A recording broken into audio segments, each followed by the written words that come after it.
Hello, we are right here on the field at Arizona Stadium. The Arizona Wildcats just taking down NAU. What was the final score? 65 to 41? 65 to 41. Yeah, none of us had that, Justin. Wow. So I predicted 52 to 20, and I thought, okay, Arizona, they're putting a lot of points on the board. It's starting to get to that point. And then NAU just starts scoring in the second half. Arizona gives up 41 points defensively. And, Michael Lev, I just got to say, this was going into the press conference. Mixed emotions from Kevin Sumlin. Mixed emotions from the guys. Khalil Tate, Anthony Pandy, Jace Whitaker, and Gary Brightwell. Those are the guys that we talked to in the post-game press conference. A lot of mixed emotions. The guys, of course, are happy with the win, but you give up 41 points to NAU, so it's really kind of sweet and sour for the Arizona Wildcats right now. I would say more unhappy than happy, especially Kevin Sumlin. He was not pleased with the penalties, especially. He was talking about selfish penalties and look-at-me penalties. Yeah. Unsportsmanlike conduct, personal fouls, those types of things. They had 11 penalties in all for 127 yards. And then, the second half, it was 51-13 at halftime. NAU outscored Arizona 28-14 in the second half. A lot of backups were in the game. They probably weren't, throwing a lot of exotic schemes at NAU, that sort of thing. Human emotion. It's natural to kind of, take your foot off the gas pedal, but still, yeah. I think I think fans wanted to see Arizona come out of this game feeling good about everything. I think you feel good about the offense after tonight for sure. The offense was humming, looked great. Really, only stopped themselves a couple of times. But the defense, there's still some holes. There's still some concerns. Well, they had one sack in the game. Came on the first series of the game, and they did not have another one. Jalen Harris did not have another one the rest of the night. And it was like barely a sack, too. It was still counted. It was like half a yard behind the line of scrimmage. They flushed him out of the pocket, and Jalen Harris chased him down. Mm-hmm. But, with a Texas Tech team coming in that's going to throw the ball all over the yard, that has superior talent, a better quarterback, probably should be worried. It's probably going to be one of those games where, the team with whoever has the ball last is going to win, and your offense has to play, really well because it's going to be a shootout. Jace Whitaker also had an interception tonight as well in the first half.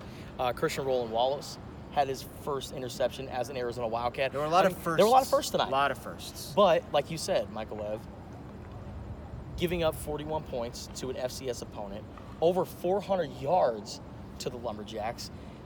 I agree with you. I think, Arizona, they really needed to come out and really, put their foot on NAU's throats. They did that in the first half.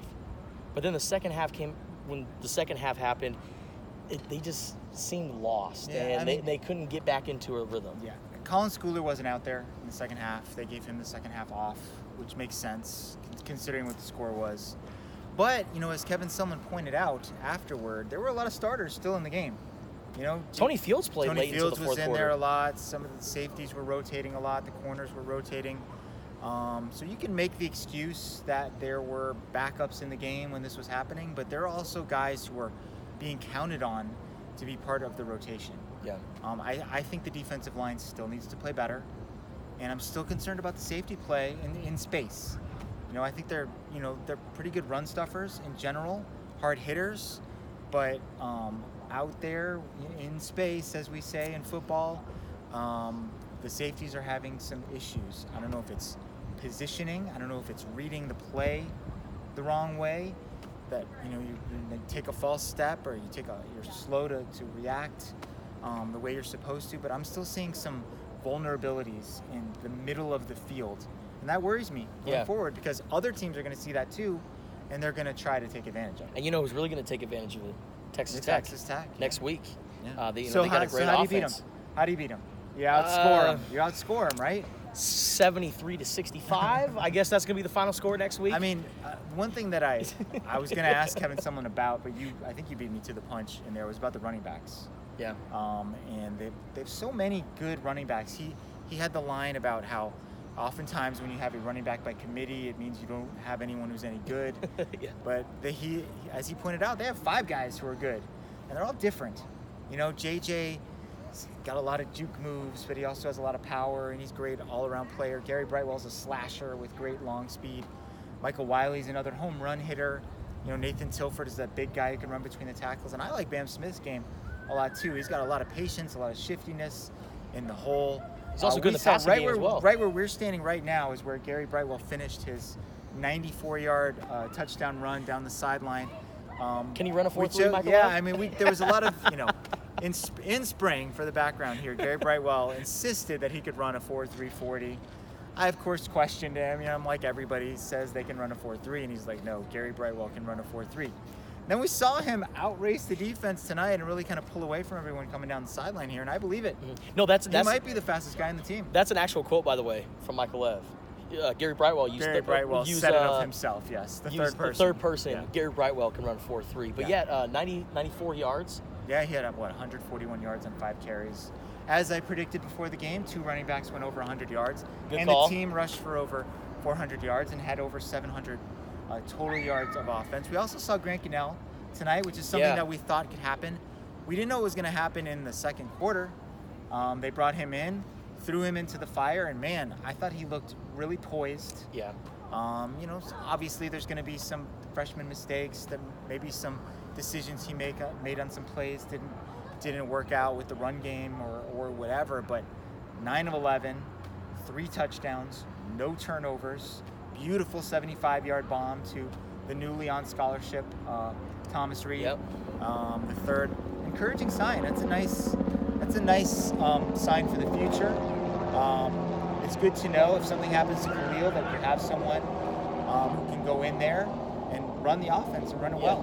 Well, he came into the game, and I was curious on how he was going to do. I know it was against, NAU, and of course you want to see a quarterback like that with the reputation that he has against, a big-time opponent. But I thought he came in poised, like you said, went 9 of 11 passing. It was the targets that he had. He found Bam Smith for neat little for touchdown a pass, touchdown. Yeah. Drew Dixon was getting active. He even had a couple passes to Jamari Joyner as well. So, he was finding, different wide receivers. And really the only complaint I have about Grant Gunnell, and Kevin Sumlin talked about it in there, was normally when you're a quarterback and you're running, you got to find the pylon when you're on the goal line, not into the teeth of the defense. And he did that right over there on this goal line.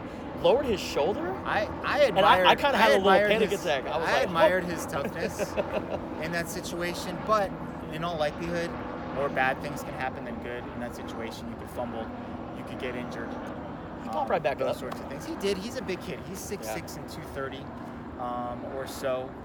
So that's a big quarterback. That's like a Drew Bledsoe-sized quarterback. Remember Drew Bledsoe? Drew Bledsoe, Pullman, Washington, Wazoo quarterback. Oh, I know. Yeah. Played for the Kevin Cowboys. Sumlin and Chris Ball coached or recruited Drew Bledsoe. You had that in your story. Yeah, the other day, they right? Rolled out the red carpet for Drew up there in Pullman. They were GAs up in Pullman, and they got all the fraternities and sororities, and made this tunnel for him as he was leaving Pullman, Washington. And Chris Ball really thinks that's what did it in the recruitment of Drew Bledsoe. You got to go the extra mile when you're recruiting at Washington State. So the penalties were an issue. Yeah, of course. They got to clean that up. A lot of them were of the unsportsmanlike conduct variety, personal fouls. I mean, they had 2 players ejected from this game. Christian Young got 2 unsportsmanlike conduct penalties. That is an automatic ejection. And then Darian Clark was flagged for targeting in the second half, which means he has to sit out the first half of the Texas Tech game. He's probably wasn't going to play a role on defense in that game, but he's one of their core special teamers. So of all the things that Kevin Sumlin was unhappy about, that was the thing he was unhappiest about, for sure. Well, and he said selfish penalties. Yeah. The penalties against Christian Young, I thought the refs could have, backed off a little bit, just because, Christian Young made a great play, or, the wide receiver didn't catch the ball, went out of bounds. Great coverage on Christian Young's part. And he gets up, does the typical defensive back, no, and then he does that. But you're doing that. You're doing it by yourself. It wasn't with your teammates. And you're over at the NAU bench, too. If he did that at the Arizona bench, I'm not sure it would have been a penalty. Yeah. Honestly. One other thing I thought was kind of noteworthy tonight, as I also thought was going to happen before the game, is Khalil Tate rushed 2 times for 1 yard.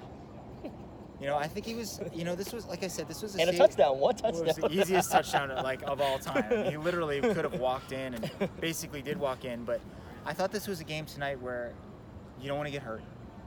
You don't want to put yourself at risk. You don't want to show all of your cards. Sure. And I liked how at the beginning of the game it was quick passes, get the ball out of Khalil's hands, swing routes to Brian Castile to just kind of get everybody in the flow. Good run-pass balance tonight. They had way more rushes than passes, which is going to happen in a game of this nature. But that's one way too. You can maybe slow down the Texas Tech offense, keep them off the field, a little bit of ball control. Very explosive Arizona offense tonight, but they also showed at times that they could methodically move the ball downfield, and that might be a good approach against a team like Texas Tech. I was looking at the first half, especially the first quarter, all their drives. I think their first 7 drives that resulted in a touchdown. That's right. And the thing that really caught my attention was I think one drive was over 7 minutes. Other than that, they were all minute 33, minute 2. So they were really getting up the field, and that's going to work against Texas Tech. But you got to think you're going to constantly score fast, put your defense on the field. I don't think Arizona's defense is in a spot where they can actually afford to be in a position like obviously, that. if you're breaking free and you're past everybody in the defense, you're not going to fall down before reaching the end zone. You're going to try to score. But I like the idea of slowing the tempo at times, having a rush-oriented attack to protect your defense. We've talked about this since the Hawaii game, which is still going at the time of this recording, by the way. Oregon State's running the ball a lot against Hawaii, which I thought was a good idea at the time. Would have been a good game plan for Arizona. That's Sunday morning. Water under the bridge at this point. But I think you don't always have to run the hurry up. You can take your time. You can give your defense a rest. You can be a little bit more ball control oriented. I think it's going to be necessary. Let's put it that way against the Red Raiders. So the Arizona Wildcats, they advanced to 1-1 on the season. Next Saturday, they got the Texas Tech Red Raiders right here at Arizona Stadium. That's Michael Lev. Follow the man on Twitter at Michael J. Lev and catch all of his content on Tucson.com and the Wildcaster app. We're out.